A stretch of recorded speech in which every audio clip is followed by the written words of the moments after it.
हालांकि रशिया को कॉन्टिनेंट नहीं कहा जाता, बट उसका साइज़ अगर आप देखेंगे कि सोवियत यूनियन के अंदर बहुत सारे ऐसे देश थे जो अब कज़ाकिस्तान जैसे देश हैं जो अब अलग हो गए हैं, पर पहले वो रशिया का ही पार्ट थे। इसे इकोनॉमी चलती है, तो ये बहुत ज़रूरी है पता होना कि एक्चुअली में समुंदर हैं कितने।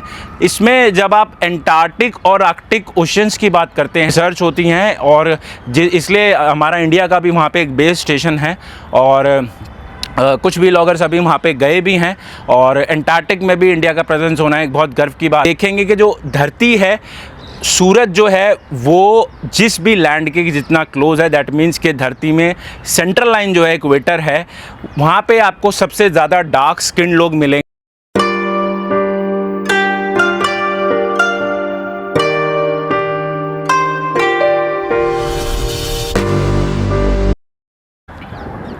जय हिंद गाइस, और एक और नए वीडियो में आप सब लोगों का स्वागत है।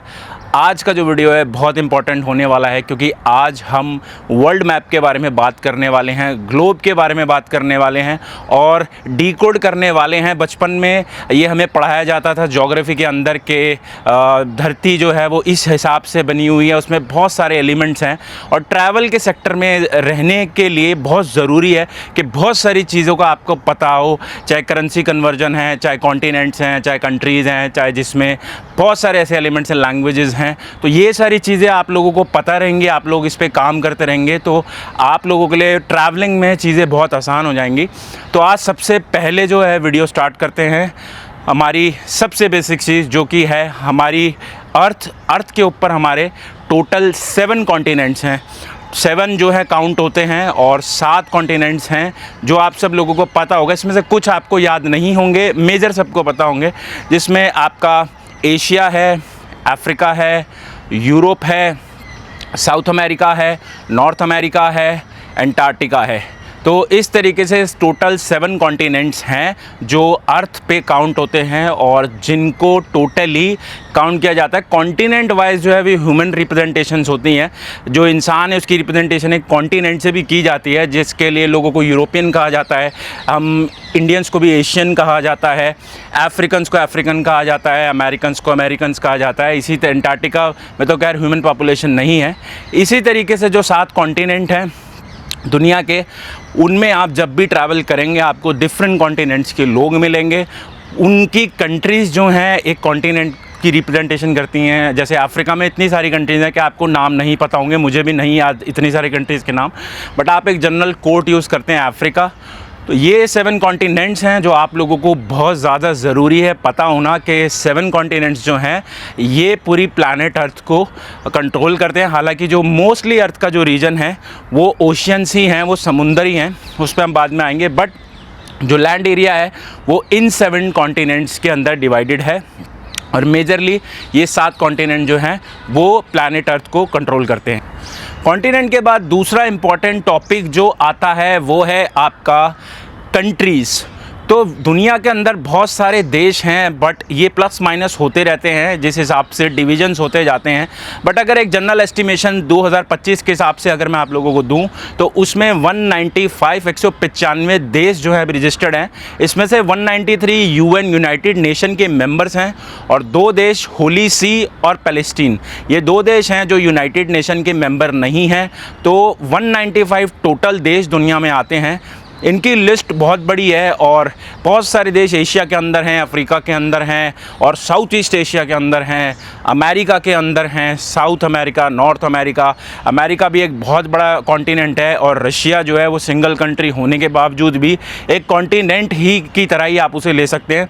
रशिया, ऑस्ट्रेलिया हैं सिंगल कंट्रीज़, बट ये कॉन्टिनेंट के बराबर ही हैं। हालांकि रशिया को कॉन्टिनेंट नहीं कहा जाता, बट उसका साइज़ अगर आप देखेंगे कि सोवियत यूनियन के अंदर बहुत सारे ऐसे देश थे जो अब कज़ाकिस्तान जैसे देश हैं जो अब अलग हो गए हैं, पर पहले वो रशिया का ही पार्ट थे। आज भी यहाँ पे रशियन बोली जाती है। ऐसे ही 195 टोटल कंट्रीज़ हैं इस दुनिया के अंदर, 195 देश हैं जिनके बारे में आप लोगों को पता होना बहुत ज़रूरी है। और उसी हिसाब से हर देश की अपनी एक करेंसी होती है। इंडिया की करेंसी जैसे रुपी है, नेपाल की नेपाली रुपया है, आपकी बांग्लादेश की टका है, वैसे ही आपकी बहुत सारी कंट्रीज़ की अलग अलग, यूएस की डॉलर्स है, ऑस्ट्रेलिया के डॉलर्स हैं, कनाडा के डॉलर्स हैं, वैसे ही यूरोप में बहुत सारी कंट्रीज़ के पाउंड हैं, जैसे जीबीपी है, ग्रेट ब्रिटिश पाउंड इंग्लैंड के अंदर, और अफ्रीका में ऐसे ही कई जगह डॉलर हैं, कई जगह एमिरेट्स में दिनार हैं। इसी तरीके से जो करेंसी रहती है वो डिफरेंट कंट्रीज़ की अलग अलग रहती है।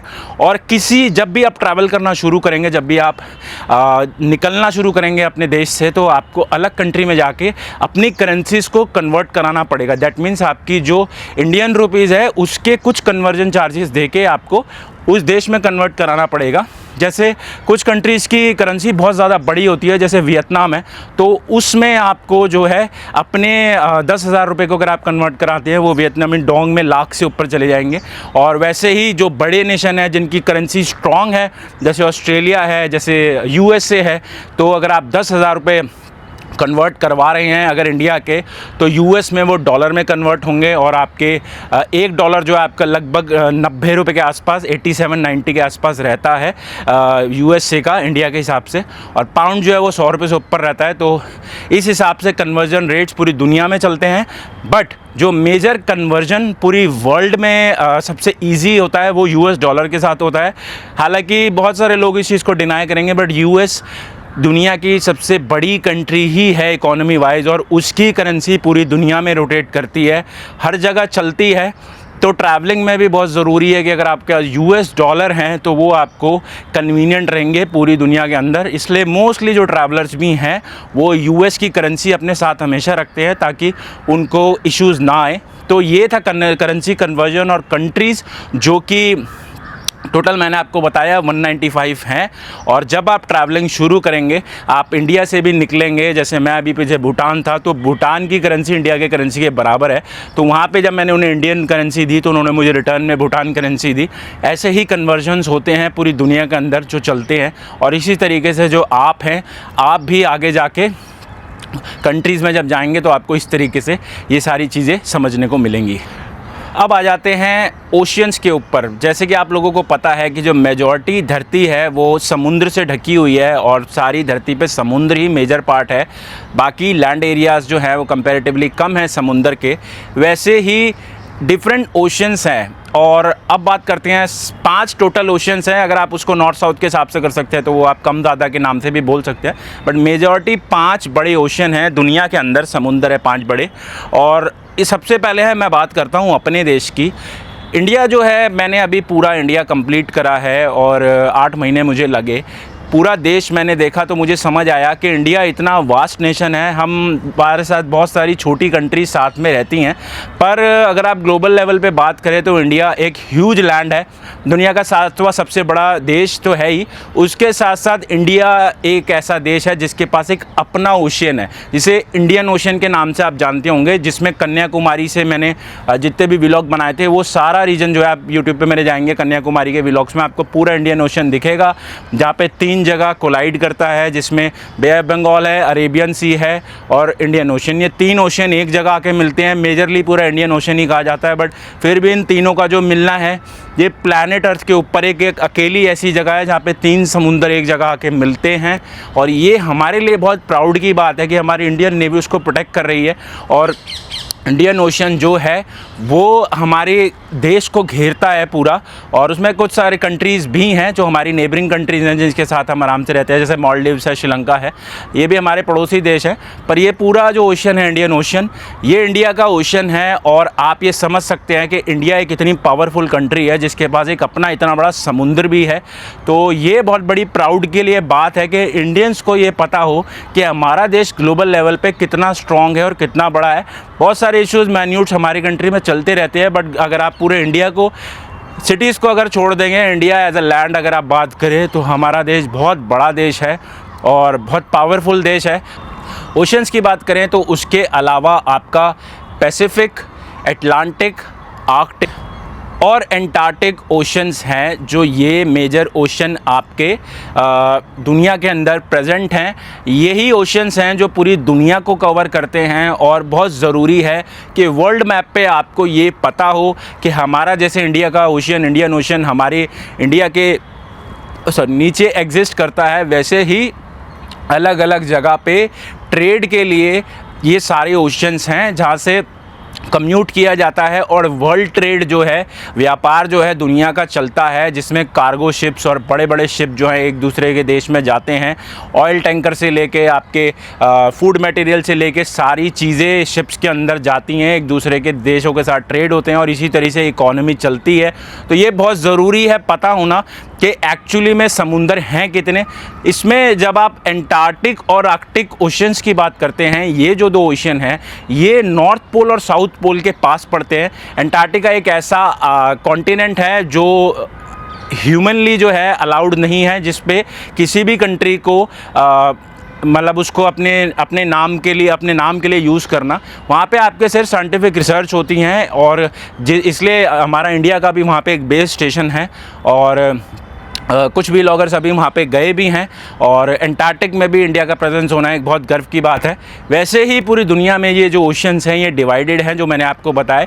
इसमें सबसे ज़्यादा ठंडे और सबसे ज़्यादा नेचुरल जो है वो आपका आर्कटिक और एंटार्क्टिक है, जो कि धरती जो है उसके नॉर्थ पोल और साउथ पोल के पास पड़ते हैं। और इसी तरीके से जो प्लैनेट अर्थ है वो बना हुआ है, वो डिवाइडेड है। तो आपको इसलिए ज़रूरी है ये पता होना कि दुनिया के अंदर कितने समुद्र हैं और किस तरीके से वो बने हुए हैं, किस किस जगह पे एग्जिस्ट करते हैं। वैसे ही आपको ट्रैवल लाइन में ये चीज़ समझ आ पाएगी, क्योंकि जब आप ट्रैवल करते हैं ये इतनी बड़ी इंडस्ट्री है जिसमें एविएशन भी आती है, जिसमें इंजीनियरिंग भी आती है, क्योंकि एविएशन पूरी इंजीनियरिंग पे चलती है, एयरक्राफ्ट सारे साइंस पे चलते हैं। वैसे ही आपको इन टर्म्स का और वैसे ही आपको इन सब चीज़ों का पता होना बहुत ज़रूरी है। तो ओशंस भी एक बहुत बड़ा एलिमेंट है। जब आप वर्ल्ड मैप को स्टडी करेंगे तो आपको ओशंस के बारे में समझ आएगा कि ओशंस एक्चुअली वर्ल्ड में किस तरीके से एग्जिस्ट करते हैं। जो अर्थ का लास्ट पार्ट है अब उसके ऊपर आ जाते हैं। मेजॉरिटी किस तरीके से जो प्लैनेट अर्थ है वो बना हुआ है, और एक इमेजिनरी लाइंस होती हैं जो हमें बचपन में पढ़ाई जाती हैं, जिसे लॉन्गिट्यूड और लैटिट्यूड कहते हैं। बचपन में पढ़ने के बाद हम सब भूल जाते हैं क्योंकि हमारे आगे ज़्यादा उसका कुछ काम नहीं आता। बट अगर आप ट्रैवल सेक्टर में हैं या ट्रैवल करते हैं तो ये सारी चीज़ें आपके लोगों के लिए बहुत काम की हैं। इसलिए बहुत ज़रूरी है समझना कि हमारी जो स्किन कलर है, जैसे मेरी स्किन कलर ब्राउन है, डार्क ब्राउन है, वैसे ही दुनिया में लोगों की स्किन कलर वाइट और ब्राउन और ब्लैक और डार्क ब्लैक इस तरीके से क्यों है, इसका क्या रीज़न है। क्या धरती इस तरीके से, लैंड इस तरीके से है कि वहाँ पे लोग ऐसे पैदा होते हैं या इस तरीके से जन्म लेते हैं? नहीं, उसका रीज़न ये नहीं है। उसके लिए आपको मेजरली सबसे पहले समझने की, सबसे इम्पॉर्टेंट चीज़ समझने की ज़रूरत है। सूरज, जो सूरज है वो एक रीजन में डिसाइड करता है कि लोगों का स्किन कलर कितना डार्क कितना लाइट रहेगा, और यही सच्चाई है। तो सबसे पहले हम बात करते हैं ग्लोब की। जो धरती है उसमें एक सेंट्रल लाइन आती है जिसे इक्वेटर कहते हैं। बहुत सारी कंट्रीज़ को ये क्रॉस भी करता है, बट इक्वेटर जो है वो सेंट्रल लाइन पूरी दुनिया की होती है। और वैसे ही आपको मैं लाइन वाइज लाइंस बता देता हूँ। जो आर्टिफिशियल लाइंस हम धरती के ऊपर बनाते हैं, जो आर्टिफिशियल लाइंस है उसमें सबसे पहले जो सबसे ऊपर जो पॉइंट आता है वो है नॉर्थ पोल, जहाँ पे ह्यूमन एग्जिस्टेंस नहीं है। जाके टेम्परेचर -70-80 तक जाते हैं। रिकॉर्डेड 87 भी गया है अंटार्कटिका के अंदर। वैसे ही बहुत लो टेम्परेचर्स रहते हैं नॉर्थ पोल में। तो नॉर्थ पोल सबसे ऊपर इमेजिनरी रीजन है जो हम लोगों ने अपनी यूजेस के लिए बनाया हुआ है। उसके बाद एक और आर्टिफिशियल लाइन आ जाती है, उसे कहते हैं आर्कटिक सर्कल। आर्कटिक सर्कल एक और इमेजिनरी लाइन है जिसको ग्लोब जो है, धरती जो है वो कवर करती है। इसमें बहुत सारे देश अभी आते हैं, बट मैं पहले आपको सारी लाइंस बताऊंगा, फिर बताऊंगा कि ये देश किस तरीके से हैं। तो आर्कटिक सर्कल है, उसके बाद ट्रॉपिक ऑफ कैंसर है, उसके बाद इक्वेटर है, और उसके बाद आपका आता है ट्रॉपिक ऑफ कैप्रिकॉन, और उसके बाद आपके नीचे आता है एंटार्क्टिक या साउथ पोल, आप उसे कह सकते हैं। तो इसी तरीके से जो पूरा प्लैनेट अर्थ है वो इन लाइंस के अंदर डिवाइडेड है। और जैसा कि आप लोगों को मैंने बताया कि ह्यूमन स्किन कलर जो है वो इन लाइंस के अकॉर्डिंग चलता है, और सूरज का उसमें बहुत बड़ा रोल है। तो जब आप कहीं भी दुनिया में जाएंगे आप ये देखेंगे कि जो धरती है सूरज जो है वो जिस भी लैंड के जितना क्लोज है, दैट मीन्स कि धरती में सेंट्रल लाइन जो है इक्वेटर है, वहाँ पे आपको सबसे ज़्यादा डार्क स्किन लोग मिलेंगे, क्योंकि वहाँ पे सनलाइट बहुत ज़्यादा एक्सपोजर देती है, सूरज बहुत ज़्यादा एक्सपोजर देता है। और अगर आप ऊपर की कंट्रीज़ में जाएंगे, जैसे रशिया है, नॉर्थ पोल है, आइसलैंड है, फिनलैंड है, यहाँ पर आपके लोगों की स्किन बिल्कुल सफ़ेद मिलेगी। बहुत सारे आपको ऐसे लोग मिलेंगे जिनकी स्किन बिल्कुल लाल है, जिनकी स्किन पे निशान हैं बहुत सारे। इतनी ज़्यादा वाइट स्किन आपको भी लोगों की देखने को मिलेगी। मैं इसमें आपके यूरोपियंस की बात नहीं कर रहा, मैं और ऊपर ठंडे पहाड़ों के लोगों की बात कर रहा हूँ, जिसमें बहुत सारे लोगों की स्किन तक फट जाती है। तो इस तरीके से जो ठंड और गर्मी है, ये स्किन कलर डिसाइड करती है दुनिया में। और इसलिए बहुत ज़रूरी है समझना कि जो इक्वेटर के पास देश हैं, इन देशों में स्किन कलर जो है जनरली डार्क रहता है। वैसे ही हम इंडियंस का जो कलर है वो ब्राउन है, क्योंकि हम इक्वेटर के जस्ट ऊपर आते हैं, और जिस कंट्री से इक्वेटर जाता है वहाँ पर आपको स्किन कलर और ज़्यादा डार्क मिलेगा, जिसमें आपका अफ्रीकन्स है। तो यही समझना ज़रूरी है कि स्किन कलर का प्लैनेट अर्थ पे कोई इंसान का रोल नहीं है। सब ह्यूमंस जो हैं वो इक्वल हैं और पैदा सिर्फ अपनी ज्योग्राफिक लोकेशन के हिसाब से हुए हैं। इसमें उनकी कोई मेहनत नहीं है, ये सिर्फ नेचुरल चीज़ें हैं। और इसी तरीके से जो स्किन कलर आपका दुनिया में जो है वो लोगों को डिवाइड करता है। तो जो लाइंस मैंने आपको बताई अर्थ की, उसमें सबसे पहले आ जाते हैं नॉर्थ पोल पे। नॉर्थ पोल जो है ये सबसे ठंडा रीजन है, और यहाँ पे आपको ह्यूमन पॉपुलेशन नहीं मिलेगी, यहाँ पे लोग नहीं रहते। मे बी साइंटिस्ट और रिसर्चर्स कभी कभार जाएं, वहाँ पे टाइम स्पेंड करें रिसर्च करने के लिए, बेस स्टेशंस बनाएं और उसके बाद वापस आ जाएं। बट इन जगहों पे आपको लोग जो है रहते नहीं मिलेंगे, हैबिटेशन नहीं है। तो जो सेकंड लाइन है वो सबसे ज़्यादा इम्पॉर्टेंट है, जो कि है Arctic circle. Arctic circle actually है क्या? आर्कटिक सर्कल नॉर्थ पोल के बाद एक लाइन है। इस लाइन के अंदर जो देश आते हैं, जिन देशों से ये लाइन क्रॉस करती है, इन्हें आर्कटिक पीपल भी कहा जाता है, जिसमें सबसे बड़ा नाम आपका यूनाइटेड स्टेट्स का आता है, जिसमें इसमें रशिया का आता है, फिनलैंड का आता है, स्वीडन का आता है। तो ये जो लोग हैं आपको बिल्कुल सफ़ेद मिलेंगे, और इनकी स्किन बड़ी सेंसिटिव आपको मिलेगी, क्योंकि ये आर्कटिक पीपल कहे जाते हैं। और कई बार महीने बीत जाते हैं, इन्हें सूरज देखने को नहीं मिलता, और बहुत सारी टाइम जो है वो डे लाइट नहीं होती। दैट मीन्स कि आपकी कई बार ऐसा होता है कि सूरज देखने को तरस जाते हैं, और इसलिए बहुत सारे लोग साउथ एशियन कंट्रीज़ में आपको रशियंस ट्रैवल करते मिलेंगे, क्योंकि सूरज से वो नहीं सूरज देख पाते, इसलिए वो साउथ एशियन कंट्रीज़ में आते हैं। यहाँ पे सूरज बहुत ज़्यादा रहता है, इस वजह से लोग ट्रैवल करते हैं। तो ये सारे इश्यूज़ फेस करने पड़ते हैं। हम इन चीज़ों का हमें नॉलेज इसलिए नहीं होता क्योंकि हम इतने ठंडे देशों में ना गए हैं, और ना हमें नॉलेज होती इतने ठंडे देशों की कि इतने ठंडे देशों में लोग किस तरीके से रहते हैं। बट ये कुछ वीडियोज़ जैसे वायरल होती हैं कि अंडा जो है वो जम गया और टमाटर जम गए, ये ऐसे देशों से ही आती है जहाँ पे टेम्परेचर जो है -50 -60 इतने डिग्री तक जाते हैं। अगर आप इंडिया के हिसाब से बात करें तो सियाचिन जैसे टेम्परेचर्स में लोग यहाँ पे रहते हैं। तो इसी तरीके से आर्कटिक सर्कल जो है, ये सारे देश उसके अंदर आते हैं। इसलिए आर्कटिक सर्कल के जो लोग हैं वो आपको बहुत ज़्यादा ठंड को झेलते हुए भी मिलेंगे, बिल्कुल सफ़ेद मिलेंगे, और जनरली इनके एक्सप्रेशन जो रहेंगे वो थोड़े कोल्ड रहेंगे, क्योंकि ठंड में रह के इन लोगों के जो एक्सप्रेशन हो जाते हैं वो ऐसे हो जाते हैं थोड़ा, जिसको आप समझ सकते हैं। और इस तरीके से जो है ये आपकी कंट्रीज़ हैं जहाँ पे आपको लोग आर्कटिक सर्कल के देखने को मिले। आर्कटिक सर्कल के बाद आ जाते हैं थर्ड मोस्ट इम्पॉर्टेंट लाइन, जिसमें इंडिया का भी बहुत बड़ा रोल है, जो है tropic of cancer. Tropic of cancer जो है ये एक और आर्टिफिशियल लाइन है जो धरती के ऊपर से जाती है, और इसमें कई सारे देश आते हैं, जिसमें आपका मैक्सिको है, जिसमें इंडिया है, जिसमें बांग्लादेश है, जिसमें एमिरेट्स है और एमिराती लोग हैं। तो डिज़र्ट रीजन बहुत ज़्यादा है। वैसे हमारे पास राजस्थान है जिसमें बहुत ज़्यादा डिज़र्ट रीजन है। तो हम जितने भी सब लोग हैं जो ट्रॉपिक ऑफ कैंसर के ऊपर आते हैं, हम वाइट स्किन लोग नहीं हैं और ना ही हम ब्लैक स्किन लोग हैं। हम ब्राउन पीपल इसलिए कहा जाता है, हमें ब्राउन्स इसलिए कहा जाता है क्योंकि हम इक्वेटर और आर्कटिक सर्कल के बीच में हैं, इसलिए हमारा स्किन टोन जो है वो आपको ब्राउन मिलेगा, ब्लैक नहीं मिलेगा। और इसी तरीके से जो ट्रॉपिक ऑफ कैंसर के जो लोग हैं वो आपको इस तरीके से देखने को मिलेंगे कि वो ब्राउन स्किन्ड है। इसलिए हम सारे लोग जितने भी नेपाल और आपका इंडिया और आपका मैक्सिको, साउथ अमेरिकन, ये सारे लोग, ब्राज़ीलियंस, ये सारे लोग आपको ब्राउन देखने को मिलेंगे और इनकी स्किन पता चलेगी कि धूप में जो है वो ब्राउन हुई हुई है। और ये बहुत खूबसूरती है हमारे रीजन की कि हम ब्राउन स्किन के अंदर आते हैं, क्योंकि मैं मानता हूँ कि बहुत सारे बेनिफिट्स भी हैं ब्राउन स्किन होने के। आपको स्किन डिसीज़ के इश्यूज़ कम होते हैं जो कि जनरली वाइट स्किन के साथ थोड़े ज़्यादा रहते हैं। तो सूरज से बहुत सारे विटामिन्स भी मिलते हैं, तो इसलिए हम लोग लकी हैं कि हमारे को सन का एक्सपोजर मिलता है और हमें इस तरीके से नहीं रहना पड़ता कि सन के एक्सपोजर के लिए हमें दूसरी कंट्रीज़ में ट्रैवल करना पड़े। तो आप इस चीज़ के लिए अपने आप को लकी मान सकते हैं कि सन का एक्सपोजर आप लोगों के साथ है। सूरज बहुत बड़ा रोल प्ले करता है। ये लोग नई चीज़ें को समझते जिनके पास ये चीज़ है, बट वर्ल्ड में अगर आप जाएंगे तो सूरज की एक बहुत बड़ी महत्व है। इसलिए ये रीजन के जो देश हैं ये आप लोगों के साथ मैंने शेयर किए। अब आ जाते हैं अर्थ की सबसे इम्पॉर्टेंट लाइन, इक्वेटर, जहाँ पे सूरज का सबसे ज़्यादा एक्सपोजर होता है।